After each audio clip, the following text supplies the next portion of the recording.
আসসালামু আলাইকুম। যাদের হচ্ছে আমেরিকান ইউএসএ পেপার লাগবে, যারা হইতেছে গো টু ব্যাংক থেকে আসলে এখানে ফান্ড ট্রান্সফার করে ক্রিপ্টোতে উইথড্র করতে চাচ্ছেন বা ক্রিপ্টো ইনেবল পেপাল অ্যাকাউন্ট আপনাদের দরকার, তারা আমাদের সাথে যোগাযোগ করবেন। আমাদের কাছে বেশ কিছু অ্যাকাউন্ট এইগুলো স্টকে আছে, যেগুলো থেকে আপনারা ক্রিপ্টো ইনেবল অ্যাকাউন্ট পেয়ে যাবেন, যেখান থেকে আপনারা অনায়াসে ক্রিপ্টো ট্রান্সফার করতে পারবেন। দেখেন এখানে একটা পেপাল অ্যাকাউন্ট, এখানে কিন্তু আমি ক্রিপ্টো অপশনটা আপনাদের দেখাচ্ছি যে এখানে কিন্তু আপনার একটা এসএসএন দিতে হবে।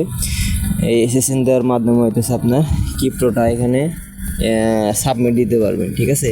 তো এই পেপাল থেকে সহজে কিন্তু আপনারা বিটিসি করে কিন্তু আপনারা অন্যান্য ওয়ালেটে নিতে পারবেন, ঠিক আছে। তাছাড়া আপনি অন্যান্য ট্রান্সফার, ব্যাঙ্ক ট্রান্সফার বা অন্যান্য সিস্টেমে ট্রান্সফার আপনারা করতে পারবেন পেপ্যাল অ্যাকাউন্ট থেকে। তো যাদের হইতেছে এই পেপ্যাল অ্যাকাউন্ট লাগবে, তারা আমাদের সাথে টেলিগ্রাম, হোয়াটসঅ্যাপে যোগাযোগ করবেন।